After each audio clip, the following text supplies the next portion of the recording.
Welcome to Choice Classic Radio. Like us on Facebook, subscribe to us on YouTube, and help keep this show alive by donating at choiceclassicradio.com. For more of your favorite old-time radio shows, join us on our companion podcast, Choice Classic Radio, Mystery, Suspense, Dramas, and Horrors, where we bring to you the most mysterious tales that the golden age of radio had to offer. And now, with 326 episodes made, broadcasting from 1939 to 1950, we bring to you The New Adventures of Sherlock Holmes. This episode from the life of Sherlock Holmes will be transmitted to our men and women overseas by shortwave and through the worldwide facilities of the Armed Forces Radio Service. Petri Wine brings you Basil Rathbone and Nigel Bruce in The New Adventures of Sherlock Holmes.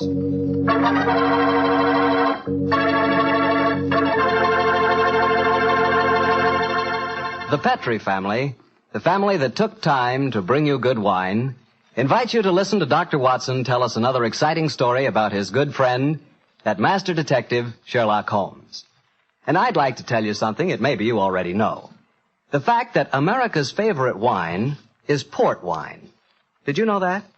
If you didn't, you'll know why port is the way out front favorite if you'll just sample some Petri California port.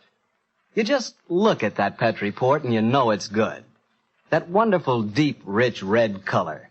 And Petri port is so clear. Just hold it to the light and you can sort of see right through the glass. But what you want to know really about a wine is how does it taste? And I'll tell you something. I've never yet been able to find the adjective that'll do Petri port justice. It's wonderful, honest. You've just got to taste it for yourself and find out for yourself. You'll love that Petri port in the evening after dinner when you're sitting around listening to the radio. And it's perfect to serve your friends when they come over. You can show them that Petri label, too. In fact, you can show it proudly, because the name Petri is the proudest name in the history of American wines.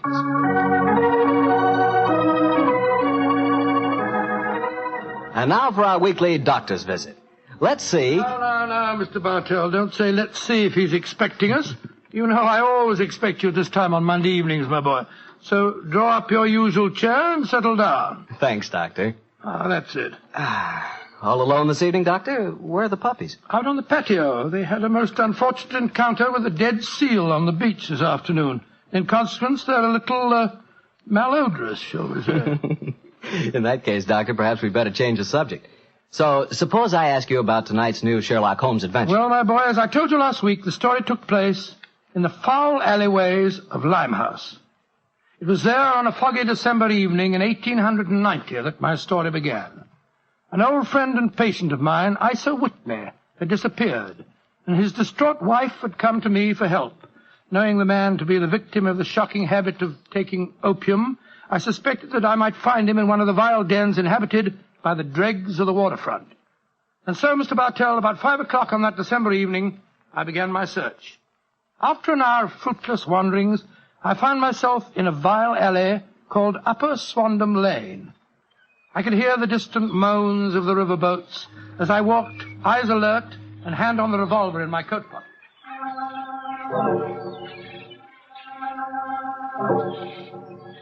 Suddenly, I saw a steep flight of steps leading down to a black gap, like the mouth of a cave. I walked down them.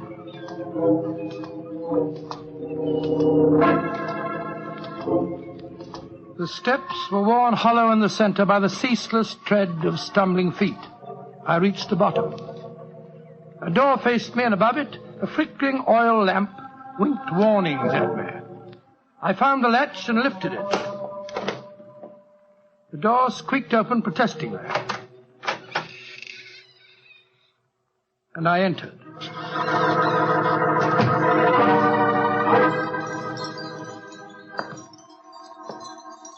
There was a tinkle of Chinese wind bells as I walked towards a long, low room.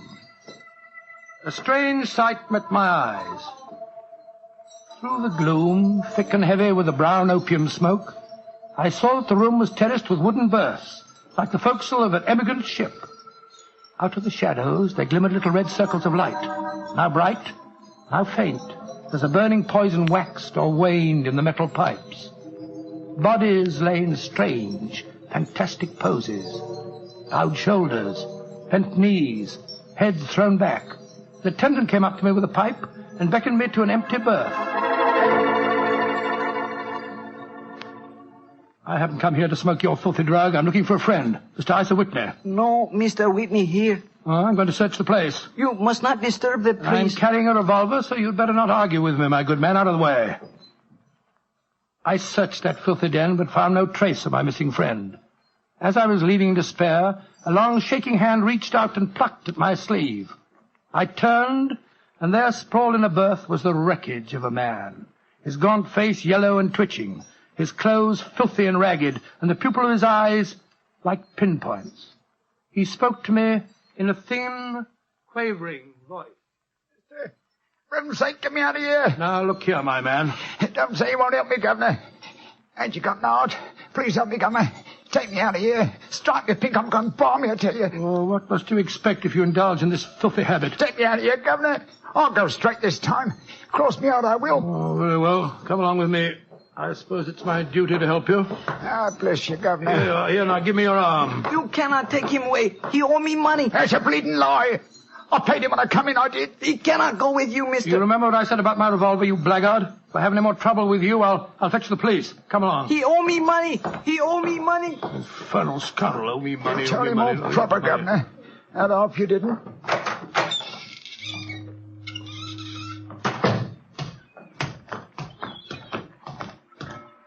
Now, look here, my good man. I'll give you a square meal, some advice, and some medical attention. But the rest... Never mind the advice, Watson, but I'll take you up on that square meal.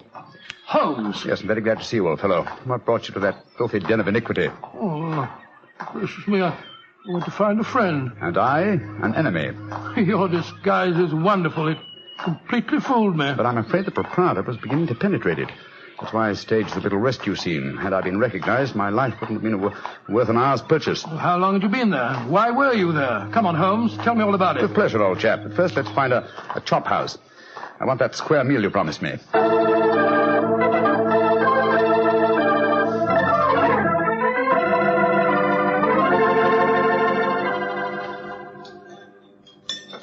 An excellent meal, Watson. Yes, they're surprisingly good for such a shoddy-looking place. Well, Holmes, now perhaps you'll tell me what you were doing in that opium den.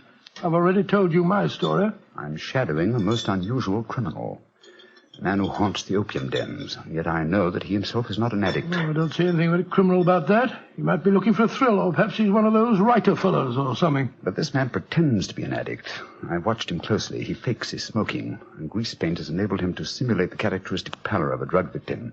He even affects the typical mannerism of nose-scratching, but it's his eyes that give him away. The pupils are wide open, I suppose. Exactly, old fellow. Whereas, if he were really addicted to the drug, they would, as you know, be contracted. I myself always treat my eyes with a special kind of drop on the occasion when, I have to enter these dens. Well, why does a man haunt an opium den in order not to smoke? That, my dear Watson, is the problem that I intend to solve. Well, perhaps the fellow's a policeman or a private detective like yourself, Holmes. I've already checked on those possibilities. No, Watson, I believe there is only one answer.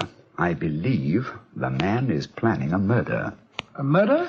It's a tempting setting for a murder. Your victim is an addict, drugged and helpless. Your witnesses are in an equal state of befuddlement. The proprietor is anxious to cover up the crime because of the police. That's you. Yes, Holmes. Now, the question is, who is the intended victim? That, my dear Watson, is why I've been shadowing this man. Unfortunately, he was not present in the den we just left, but I intend to continue my search. Holmes, can I help you? My wife's away, you know.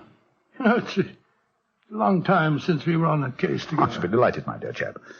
I've missed you sadly during the past few months. And are you, Holmes? What's the next move? Back to Baker Street, old fellow. My disguise is wearing thin, and I must contrive a new one.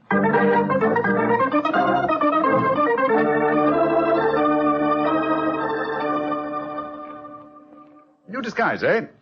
Well, which one shall it be, Watson? Well, how about the old flour cellar? I love that one. Well, it's Pretty fresh about it. Oh, no, my dear fellow, no. Hardly appropriate for an opium den. In any case, the clothes are so wretchedly uncomfortable. Well, how about the music hall singer? Oh, that chap, yes. Oh, I don't want to be beside the seaside. Oh, I don't want to be beside the sea. I don't want to stroll along the prom, where the brass band plays tiddly-um. Oh, confound it.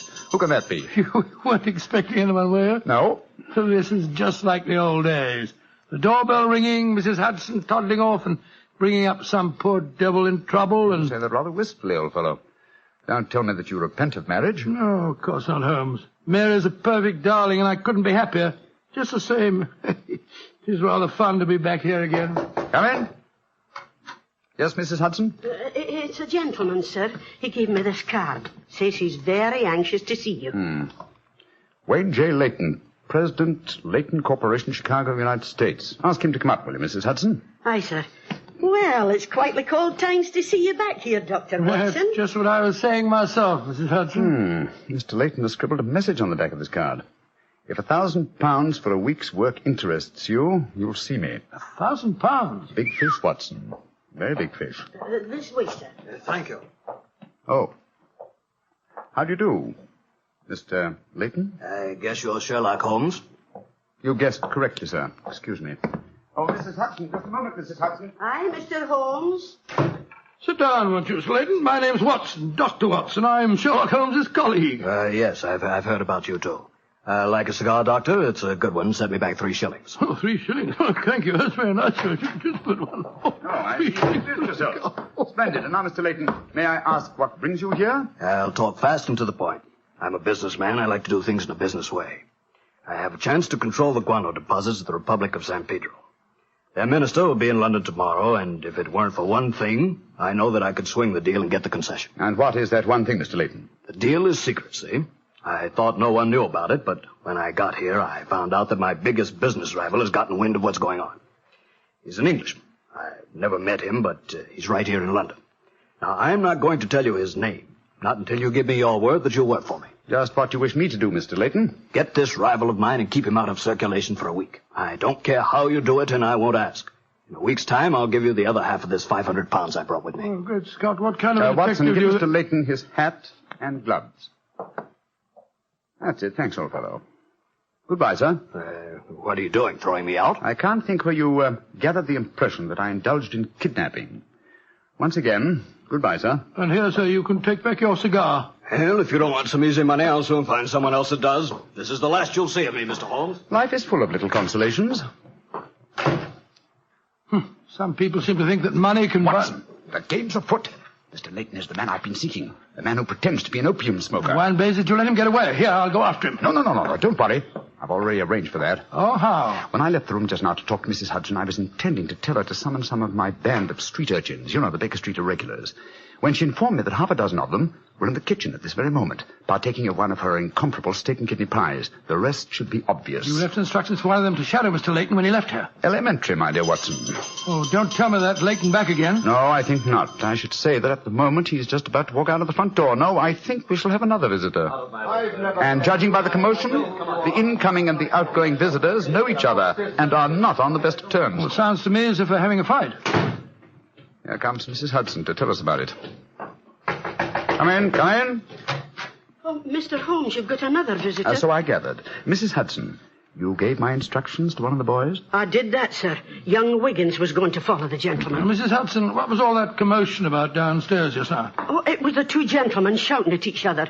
Him that was leaving and the one that was waiting on the doorstep. And who is our new visitor, Mrs. Hudson? Here's his card, sir. Oh, thank you. Linton Chumley, 9 Belgrave Square. Well, ask him to come up, will you, Mrs. Hudson? Very well, Mr. Holmes. Oh, one thing more. Yes, sir. Please instruct another of the Baker Street irregulars to follow this Linton Chumley when he leaves here and report to me. All right, sir. You're taking no chances, Holmes, eh? You're having this fellow shadowed, too. Leyton is a potential murderer. Of that I'm convinced. This Mr. Chumley might possibly be his intended victim. While we're talking to him, Watson, old fellow, I want you to be sure to look at the condition of his eyes. Yeah, I certainly will. Come in. Oh, good evening, Mr. Chumley. Are you Mr. Sherlock Holmes? I am. This is my colleague, Dr. Watson. How do you do, sir? That was Wayne Leyton that was just left here, wasn't it? Won't you sit down, sir? Thank you. I don't want to sit down. All right, you needn't answer my question, but I know it was Leyton. I've never met him, but I've seen his picture in the newspapers. Oh, very well then, sir. It was Wayne Leyton. I know why he came to you. He's trying to have me put out of the way while he closes that deal on the San Pedro and Guana concession. Now look here, Holmes. You've got to be on my side. Whatever fee he offered you to dispose of me, I'll double it if you'll take care of him for a few days. Oh, dear me, this is becoming monotonous. Watson? The hat and gloves? Thank you, old chap. That's right. Good night, Mr. Chumley. Look here, Holmes. I'll treble his fee. I'll quadruple it. My dear Mr. Chumley, I have accepted no fee from Mr. Leyton. I don't propose to accept one from you. Your hat and gloves, sir? That man is out to kill me, Holmes. Well, if you won't help me, I'll go to the police. That's an excellent idea, Mr. Chumley. Again, good night. Did you notice his eyes, Watson? Yes, the pupils were contracted. He's obviously an opium addict. And also a potential corpse. What do we do now? Wait for the irregulars to report? No, you'll return home for your medical bag. I have a feeling that you'll need it before the night is out. Then come back here. If I've gone before you return, I'll send one of the irregulars to bring you to wherever I may be. Wait until you receive a message from me. On your way, old chap. There's work ahead of us.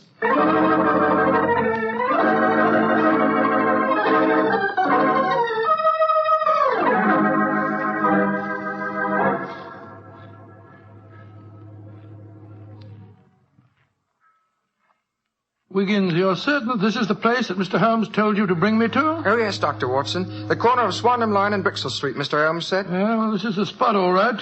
I don't see any sign of him. Hello? This old woman coming towards us. So that's the disguise he chose. Oh, spare me a few coppers, will you, mister? My feet hurt something awful, and I ain't had a bite of food all day. No, you don't, Holmes. You can't fool me this time. As a matter of fact, your makeup isn't very convincing. You hardly look like a woman, and nobody's nose could be quite as red as that. Don't look like a woman, don't I? My nose is too red, is it? I'll take that. No, steady, look here. Making fun of a poor old woman whose plight I made her. I'm sorry, madam. I didn't mean to insult you. Well, matey, she gave you a bit of what for, all right, didn't she? Box your ears. No mistake about it. You mind your own business. And anyhow, why aren't you aboard your ship at this time of night? Because I'm not a sailor, Watson. It's Mr. Holmes. Great heavens, Holmes. I wish you wouldn't confuse me like this. I'd never recognized you. My dear Watson, when you're able to recognize me, it will indeed be the beginning of the end. When your eagle eye penetrates my disguise, I shall realize that my retirement is imminent. But enough of this. See that house opposite? You mean the ramshackle place with the broken tiled roof? Yes, I gave the irregulars instructions to let me know at once if our two quarries ever entered the same house at the one time. They're inside there now, and I'm going in after them. Be careful, Holmes. I better come along with you. Can't I come too, Mr. Holmes? No, certainly not. Both keep watch outside. If I need any help, I'll smash one of the windows, and then you can come in after me. Wait here for me. I don't expect I'll be very long. I'll be here, Holmes. Don't worry about me. Just take good care of yourself.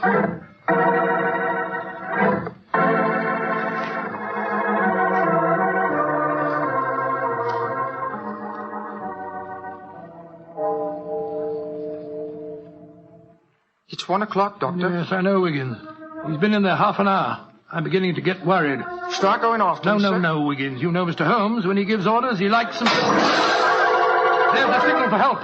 Keep watching the house, Wiggins. I'll be out in 5 minutes.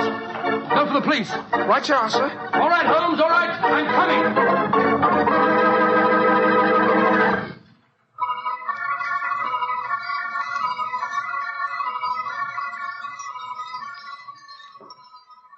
You have searched my house from basement to attic.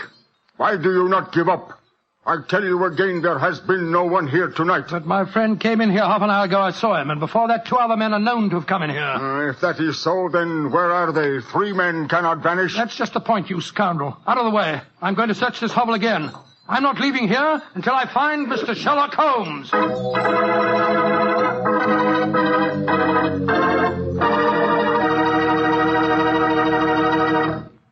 You'll hear the rest of Dr. Watson's story in just a second. And if you don't mind, I'll take that second to say just one word to the ladies. And that word is muscatel. Petri California Muscatel. I want you women to know about it because Petri Muscatel is one wine that practically every woman likes. Maybe because it's such a beautiful color, like pale gold. But I guess really because Petri Muscatel brings you the wonderful flavor of luscious, sun-ripened Muscat grapes. And that's a flavor. Try Petri Muscatel after dinner, or any time as a change from Petri Port. Remember, if it's a Petri wine, you know it's a good wine.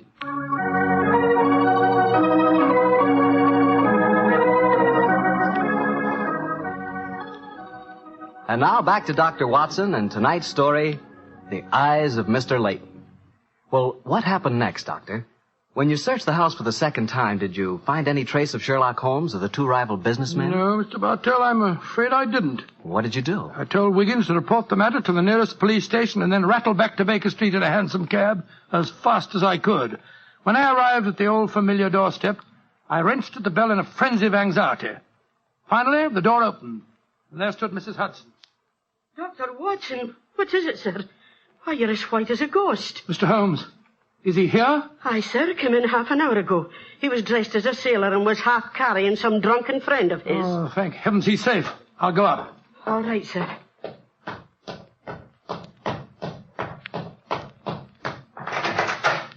Now, Watson, old chap. There you are. Holmes, I can't tell you how glad I am to see you. Who's that lying on the sofa? Well, up with your bag, Watson. Though I'm afraid the poor devil's done for. Great Scott, it's Wayne Leyton, the American fella. With a knife wound between his ribs. See what you can do for him, will you? Right.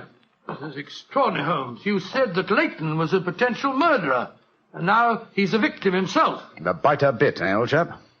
Yes, he's still breathing, but he hasn't a chance. I'll try him with an injection of strychnine. Holmes, how did you get his body out of the house? I searched the place from top to bottom. I found no trace of any of you. When I went in, I found the stabbing had already taken place. The proprietor then bribed me, or rather the broken-down sailor he took me for, to smuggle the body out through the secret stairway leading to the wards of the back of the house. Oh, there's no trace of Chumley there? No, he must have left before me by the same exit. And then you smashed the window and bolted? Yes, I knew that I could count on you to hold the fort while I was getting the body away. Let's try to say something, Watson. Yes, the injection's beginning to take effect. Yes, Mr. Leyton? What are you trying to say? Tell us, who stabbed you, sir? Shh. Lips are moving.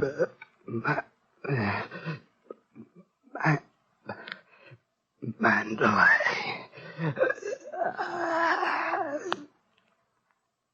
He's dead, Holmes. Yes, but he gave us the clue to the murderer's identity. How? The word he mumbled just before he died. It sounded to me as if he said Mandalay. Precisely, old fellow. Never did a corpse give us a clearer instruction as to our next and final move. And that is? Back to Limehouse, Watson. Back to Limehouse.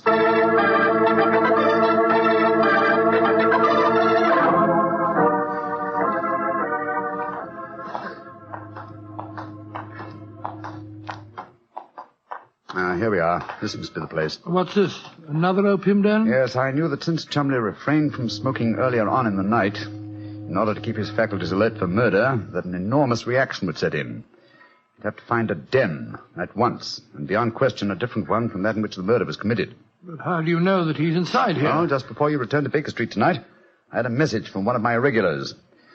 He tracked him here after he escaped from the scene of the stabbing. That was a couple of hours ago. He might have slipped away again. No, Watson, tonight he came to drown his senses with a wretched drug. He'll be here. Come on.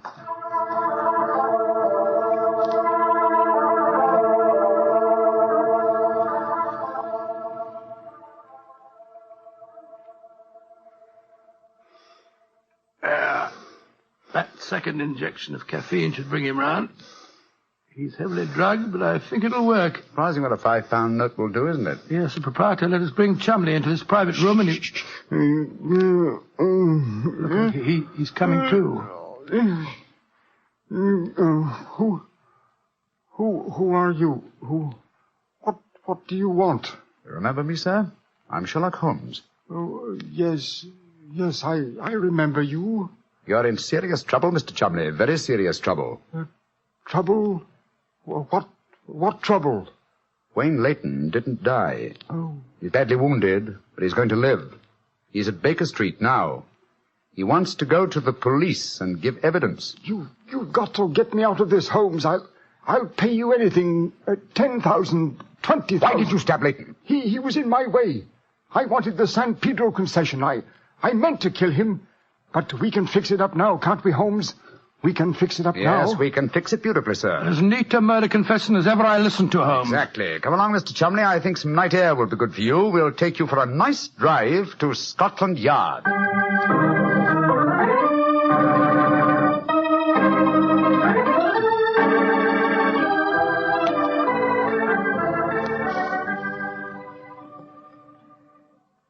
I brought you some kippers, gentlemen. You've both been up all night, and I'm sure you can do it. It's very thoughtful of you, Mrs. Hudson. Yes, indeed it is. What is Mrs. Watson going to say when she finds you've been out all night? Oh, don't you worry about that, Mrs. Hudson. She's very understanding. It's lucky for you that she is.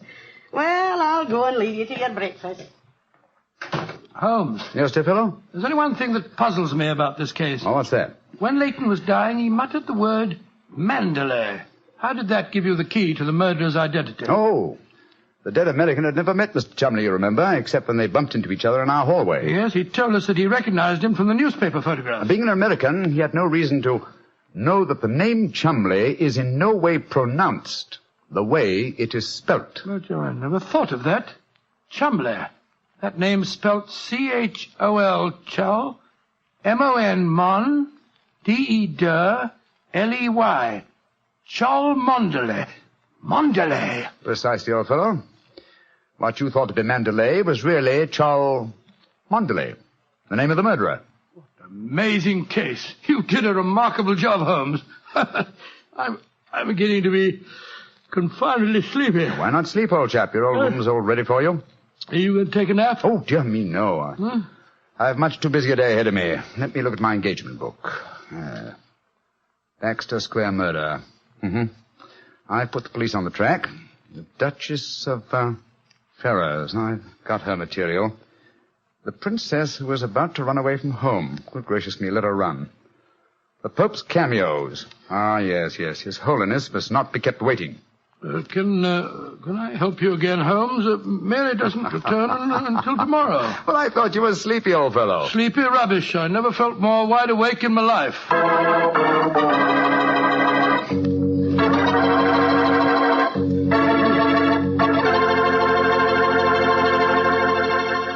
That was a swell story, Doctor. I'm glad you enjoyed it. And that was really funny when you mistook that old lady for Holmes and she slapped your face. It wasn't very funny at all.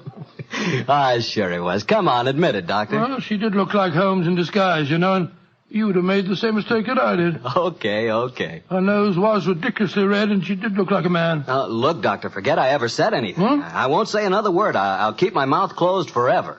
Oh, come on, I wouldn't do that. Mr. Bartell? Mr. Bartell? Won't you even open your mouth to finish your wine?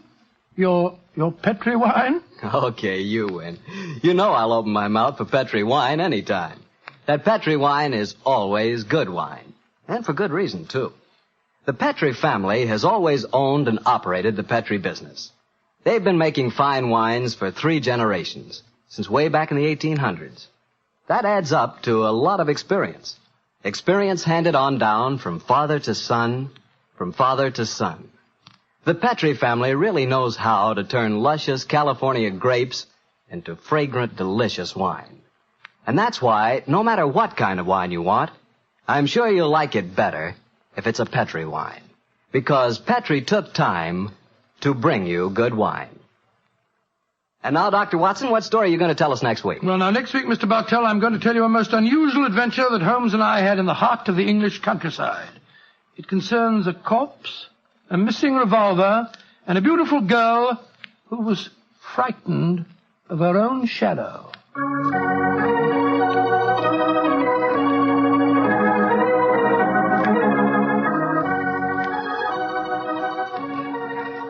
Tonight's Sherlock Holmes adventure is written by Dennis Green and Anthony Boucher and is based on an incident in the Sir Arthur Conan Doyle story, The Man with the Twisted Lip.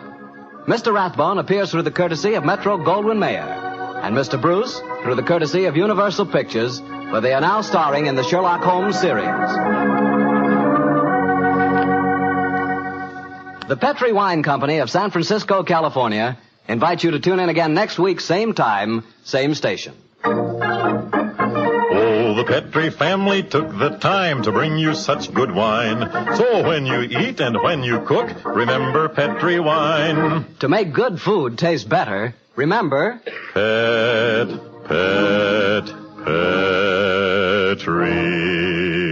Wine.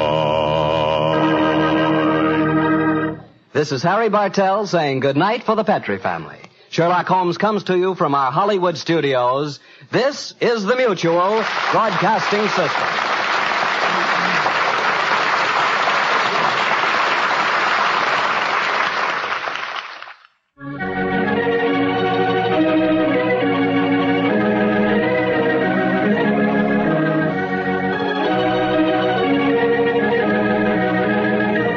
That concludes today's episode. We'd like to thank you and remind you to donate at choiceclassicradio.com. Remember, your donations make episodes like this possible.